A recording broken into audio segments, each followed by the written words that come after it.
Bismillahirrahmanirrahim. Assalamualaikum warahmatullahi wabarakatuh. Alhamdulillahi rabbil alamin. Ashhadu an la ilaha illallah wa ashhadu anna Muhammadan abduhu wa rasuluhu. Allahumma fasalli wa sallim wa barik wa zid ala habibina al-mustafa nabiyyina Muhammadin wa ala alihi wa sahbihi wa man walahu, amma ba'du. Saudara-saudari seiman yang dirahmati oleh Allah Subhanahu wa taala. Pembahasan zakat fitrah merupakan pembahasan yang menarik di akhir-akhir Ramadan. Ada beberapa poin barangkali di antara umat Islam butuh penjelasan tentang hal tersebut. Kita mengetahui bahwasanya zakat fitrah itu adalah suatu hal yang fardu, adalah suatu yang wajib. Abdullah bin Umar, sebagaimana lafaz Imam Muslim dalam sahihnya, beliau mengatakan, Inna Rasulullah sallallahu alaihi wasallam farada zakat al-fitri min Ramadhan 'ala an-nasi sa'an min at-tamri aw sa'an min asy-sya'iri 'ala kulli hurrin aw 'abdin dzakarin aw untha. Artinya Ibnu Umar mengatakan, sesungguhnya Rasulullah sallallahu alaihi wasallam mewajibkan zakat fitrah dari bulan Ramadan bagi semua orang, satu sa' dari kurma atau satu sa' dari gandum. Kewajiban ini, kata Ibnu Umar, kepada orang yang merdeka ataupun juga kepada hamba sahaya, kepada laki-laki ataupun juga perempuan. Jadi lafaz hadis ini mengatakan bahwasanya Rasulullah mewajibkan, memfardukan zakat fitrah kepada umat Islam. Oleh karena itu, contohnya Ibnu Munzir dalam ijma' beliau mengatakan bahwasanya zakat fitrah itu adalah dari seluruh ulama yang kami ketahui, semuanya mengatakan zakat fitrah itu adalah suatu yang fardu. Beliau mengatakan keijma'an hal tersebut. Begitu juga Imam Ibnu Abdul Bar dan Ishaq bin Rahawayhi. Timbul pertanyaan yang menarik untuk dikaji adalah, apakah zakat fitrah sama dengan zakat harta? Maksudnya dari segi siapa saja yang boleh diberikan zakat fitrah. Ini jadi bahan diskusi di kalangan ulama. Dalam pandangan Malikiyah, dan ini yang dibenarkan oleh Ibnu Taimiyah dan muridnya Ibnu Qayyim, mereka mengatakan bahwasanya zakat fitrah itu hanya boleh diberikan kepada orang miskin dan fakir saja, orang fakir dan miskin saja. Tidak kepada amil, tidak kepada muallaf. Kata Al-Qarafi, kata dalam buku Hasyiat ad-Dusuki, beliau mengatakan kepada orang muslim fakir gairu hashimi, selain hashimi. Dan zakat fitrah tidak diberikan kepada amil, tidak diberikan kepada yang lain seperti muallafati qulubuhum, orang muallaf dan lain sebagainya. Itu kata Malikiyah. Ibnu Qayyim menambahkan bahwasanya adalah sunnah hudan Nabi sallallahu alaihi wasallam tentang zakat fitrah ini hanya diberikan kepada orang miskin saja. Itu kata beliau. Baik para sahabat juga hanya menyerahkan kepada orang miskin saja, bagi juga generasi selanjutnya. Dan itu merupakan salah satu riwayat dalam mazhab Imam Ahmad bin Hanbal. Dalil mereka pergunakan adalah hadis yang terkenal di Sunan Abi Dawud, di mana Nabi Muhammad SAW mengatakan begini lafaznya, farada Rasulullah sallallahu alaihi wasallam zakat al-fitrati, dikatakan di situ tuhratul lis-saimi minal lagwi war rafathi wa tu'matul lil masakin, hingga akhir hadisnya. Artinya di hadis ini dikatakan bahwasanya Rasulullah SAW mewajibkan zakat fitrah itu sebagai pembersih bagi orang yang berpuasa minal lagwi war rafathi. Al-lagwi artinya perkataan yang tidak bermanfaat. Ar-rafath artinya perkataan yang menjijikkan.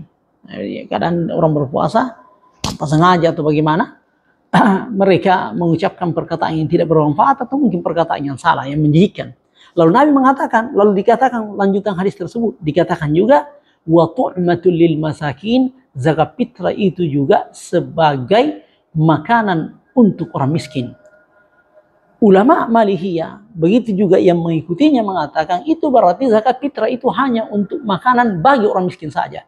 Tidak kepada amil, tidak kepada mu'allaf, tidak kepada hamba sahaya mukatif yang mau merdeka, tidak kepada orang yang terbelit utang, tidak kepada sabilillah, tidak kepada ibnu sabil. Itukah pandangan mereka. Namun kebanyakan ulama mengatakan tidak. Zakat fitrah itu juga bisa diberikan kepada 8 golongan penerima zakat yang ada dalam surah Taubah ayat 60, di mana disebutkan di situ innamal shadaqatu lil fuqara'i wal masakin wal 'amilina 'alaiha wal mu'allafati qulubuhum wa fir riqabi wal gharimina wa fi sabilillahi wa binis sabil. Semuanya disebutkan di situ. Jadi dia mengatakan semua 8 golongan tersebut termasuk amil, termasuk mu'allaf, termasuk orang yang terbelit utang, termasuk orang yang berjuang di jalan Allah SWT, termasuk ibnu sabil berhak untuk mendapatkan zakat fitrah. Kenapa? Karena zakat fitrah itu adalah salah satu bahagian daripada zakat. Dan dalam ayat ini Allah mengatakan innamas shadaqat, sesungguhnya zakat itu fitrah adalah termasuk bahagian daripada zakat. Makanya boleh diberikan kepada 8 golongan tersebut dan tidak terbatas hanya kepada orang fakir dan juga hanya bagi miskin saja. Namun zakat fitrah juga ada amilnya. Dan itu yang banyak berlaku di tanah air kita di Indonesia, bahwasanya di antara di pelosok Nusantara ini ada amil yang mengumpulkan zakat fitrah. Ini yang sebenarnya poin kedua yang menarik yang hendak dibahas di video kali ini. Siapakah amil itu yang berhak mendapatkan zakat fitrah? Karena kenyataan penting untuk ditertibkan. Karena sebahagian orang berperan menerima, bukan mengumpul ya. Orang-orang berdatangan kepadanya menyerahkan zakat fitrahnya. Lalu orang tersebut mengambil bagian dan mengatakan saya punya hak dari harta atau dari makanan pokok dari zakat yang dikumpulkan ini. Selebihnya saya berikan kepada orang yang berhak. Namun saya juga dapat bagian di sini. Kenapa? Karena saya adalah amil. Itu yang ada di masyarakat, saudara-saudara sekalian. Namun benarkah beginilah yang dikatakan amil? Penting untuk diketahui. Amil itu adalah orang yang diamanahkan, diperintahkan oleh waliul amri, oleh pemerintah, atau diberikan izin oleh pemerintah untuk mengumpulkan zakat, menyimpannya dan mendistribusikannya. Itulah yang dikatakan amil. Jadi nanti dikatakan amil apabila itu diperintahkan atau diizinkan oleh pemerintah. Dalilnya adalah hadis yang ada di Sahih Muslim dari hadis Muttalib bin Rabi'ah, ketika Rabi'ah bin Harith, begitu juga Fadl bin Abbas radhiyallahu anhu ajma'in berdiskusi. Dia hendak mengutus anak mereka semua, yaitu yang berdiskusi adalah Rabi'ah bin Harith dan Abbas bin Muttalib. Ketika mereka berdua mengatakan bagaimana kalau kita utus kepada baginda Rasulullah SAW Fadlu anaknya Abbas, begitu juga Abdul Muttalib anaknya Rabi'ah, supaya mereka datang kepada Nabi Muhammad SAW agar mereka ditugaskan untuk mengumpulkan zakat dan mereka juga mendapatkan bahagian dari mengumpulkan zakat tersebut. Akhirnya keduanya datang dan mengatakan, ya Rasulullah, ji'na lita'muruna ala ba'di hadhihi sadaqati fanuaddihi ilaika kama yuaddin nas wa nusibuhu kama yusibun. Jadi wa nusibu kama yusibun. Artinya Rabi'ah bin Abdul Muttalib, begitu juga Fadl bin Abbas datang kepada Nabi dan mengatakan, ya Rasulullah, kami datang agar supaya engkau memerintahkan kami untuk mengumpulkan zakat. Lalu kami memberikan kepadamu zakat tersebut. Lalu kami juga mendapatkan dari pekerjaan mengumpulkan zakat tersebut. Dalil ini sangat nyata bahwasanya mereka minta izin kepada Nabi sebagai pemerintah waktu itu. Makanya saudara-saudari sekalian yang ada di pelosok yang hendak mengumpulkan zakat, apabila sukarela, oke, dia boleh mengumpulkan zakat sebagai wakil ya, tapi dia bukan sebagai amil, sebagai wakil. Jadi masyarakat datang kepadanya, contohnya imam desa dan sebagainya, datang kepadanya, masyarakat datang membawa zakat fitrahnya, namun dia dengan sukarela menerima lalu mendistribusikannya kepada orang-orang yang berhak menerimanya, dan dia tidak berhak atas bahagian dari zakat tersebut. Jadi dia sukarela. Begitu juga apabila ada yayasan dan sebagainya.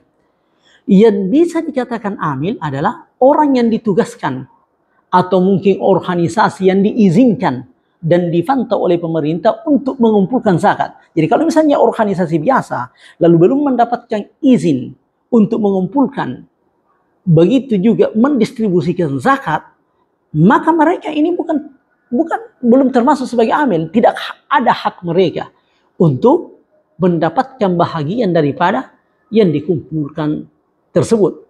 Ya, semoga video ini bermanfaat karena ini penting.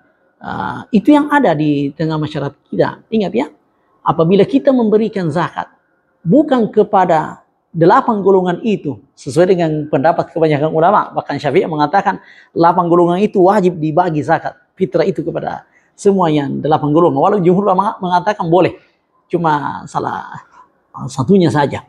Tetapi yang penting di sini bahwasanya apabila zakat tidak diberikan kepada yang telah ditentukan oleh Allah SWT dalam surat At-Taubah, maka zakat kita batal. Ini fatal anunya, fatal akibatnya. Makasih, semoga video ini bermanfaat dan mohon di-share kepada sahabat, kepada teman-teman yang ada di pelosok yang mungkin dia bertugas sebagai panitia pengumpul zakat di masjid, padahal dia tidak mendapatkan izin atau perintah dari pemerintah dalam Basnas atau bagi apa untuk mengumpulkan zakat. Semoga ada manfaatnya. Assalamualaikum warahmatullahi wabarakatuh.